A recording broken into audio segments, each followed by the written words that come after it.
Hey there, and welcome to another brief episode of 2 Minute Tuesday, where I teach you techniques you can apply in about 2 minutes or less, but 2 Minute Tuesdays are not actually 2 minutes, as you've discovered.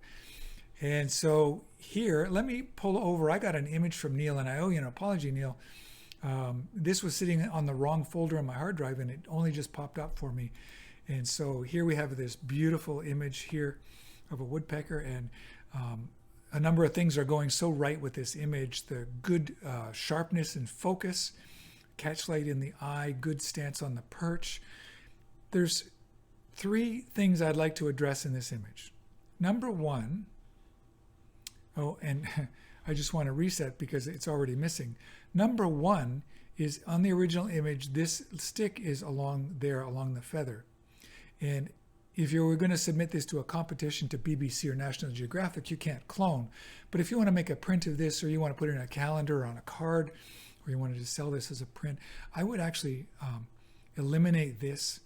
And in Lightroom, I would not use the clone stamp tool. I would use the healing brush tool. It does an amazing thing, but with a couple of added notes.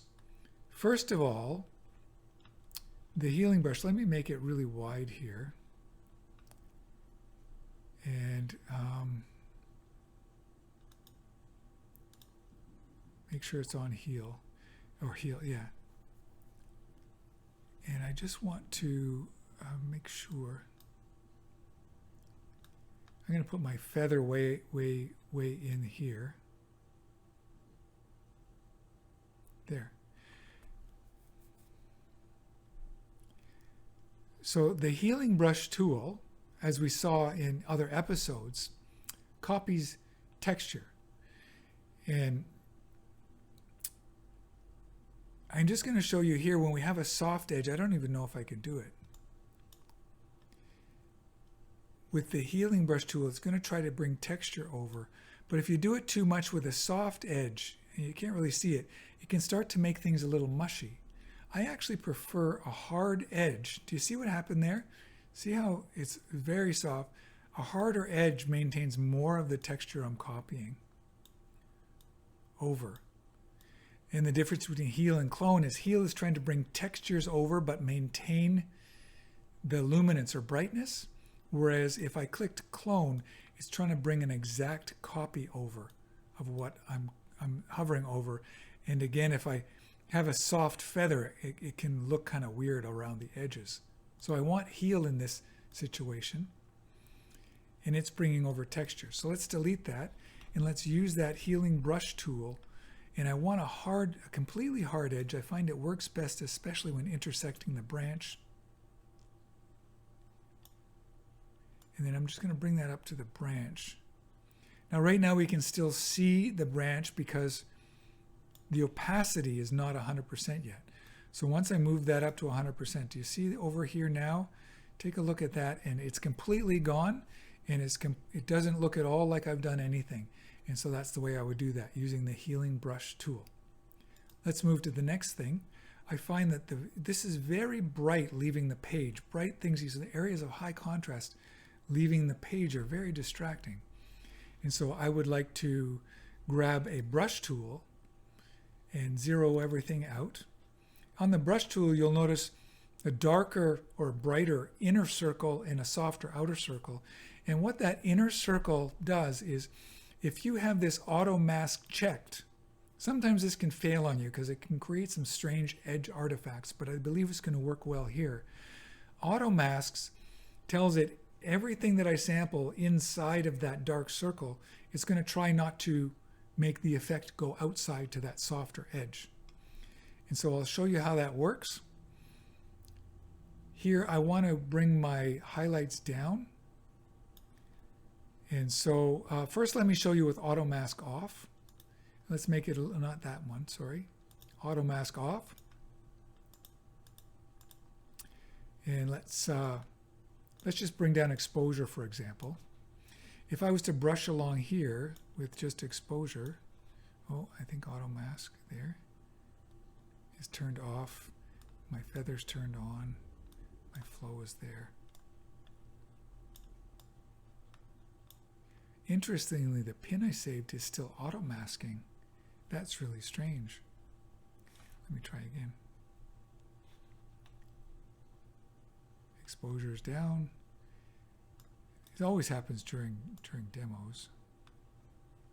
But there you can see, I think you can see, what's happening here, why this doesn't work so well, is it also makes that, see the dark edge on top? Like if I was to make that darker, do you see how now we have a dark halo around it?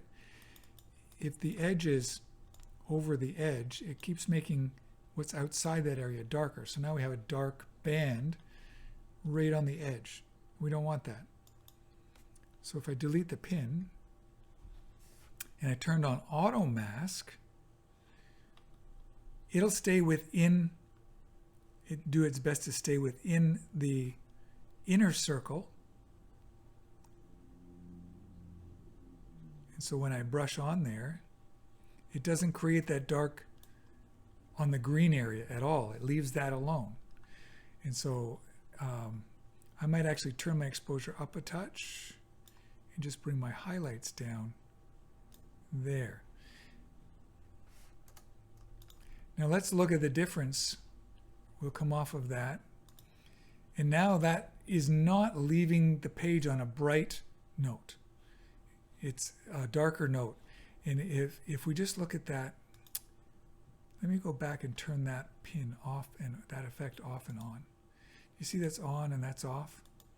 Do you see how it does? Now I may have overdone it for effect, but that gives you an idea there of how that bright area leaving the page draws your eye, and when it's diminished it doesn't. I could affect it because that pin is now highlighted. Let's just be sure it's highlighted. Yeah, there it is. Oh, I moved it there. Let's bring our highlight up just a touch. That's probably better right there. So finally, what I'd like to do can't be done in Lightroom. It can be done in Photoshop, and this is using a transform tool in Photoshop. So let's export to Photoshop using Edit in Adobe Photoshop. And we're going to edit a copy with these Lightroom adjustments I've already made, and so that will carry it into Photoshop. Oh, I got a session starting, but that can wait. And click Edit. And so this is going to jump us over into Photoshop. Here we are in Photoshop. And what I want to do, this is really interesting. What I want to do is I actually want to create more canvas up at the top. So how do we do that? First, let's make this a little bit smaller. I need more headroom in this image. And so I could go into image and canvas size and make the canvas size larger, then drag the image down and then try to clone. Or Photoshop CC has this really powerful thing. Excuse me. I'm going to grab the top tool, crop tool, and so that I can crop width and height independently. And so I have width and height resolution with no ratios. And I'm just going to drag it up. I'm not going to go too far at first. If I go too far, I'm going to ask it to do too much. But here's the thing about the crop tool now. I can click this icon, say content aware, and when I click enter to commit to this, it's going to do its best to fill this data with the data that's around it. So watch, I'm going to click enter like I just did. Now I know it looks like it's not doing anything, but it is. Here it comes. Progress. It's doing auto aware fill up at the top. Did a pretty good job, didn't it?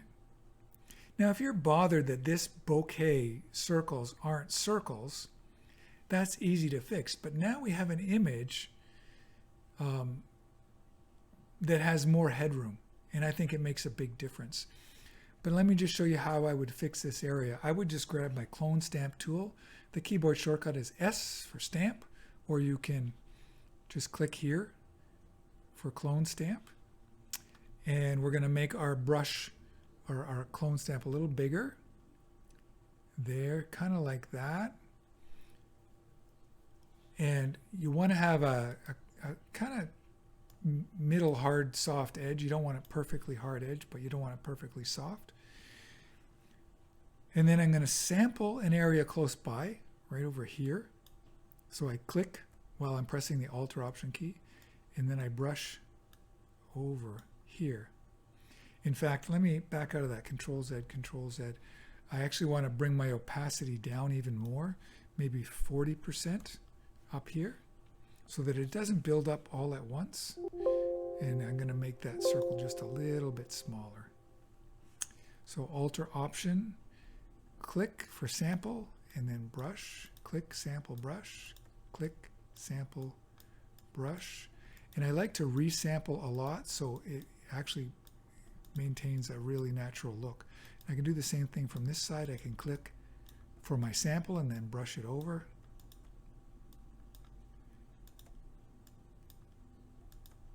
And then bring that around. Click sample. Oh, my mouse is pausing on me there.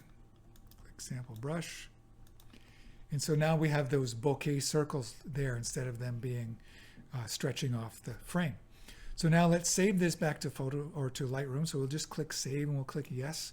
And this is going to pop back to Lightroom now as the edited version. And let's look at before and after. So the before image is here where there's no headroom, and the after image is here. Now you might say, yeah, but Ron, now you've changed the crop ratio. And yes, I have, but what I could do is go back into the crop tool, and I could go back here and we can go back to that 2:3 ratio that it was and just drag the images down so it has more headroom and less bottom room, and click Enter. So now we have the same crop ratio as the original image, but now our new image just has more headroom. Do you see that? So thank you, Neil, for putting that image in, and I hope that was really helpful for you. Keep joining these 2-Minute Tuesdays. Again, this is longer than 2 minutes, but actually each one of these things can be done in about 2 minutes or less once you understand the tool. Very often less. Thank you for watching that.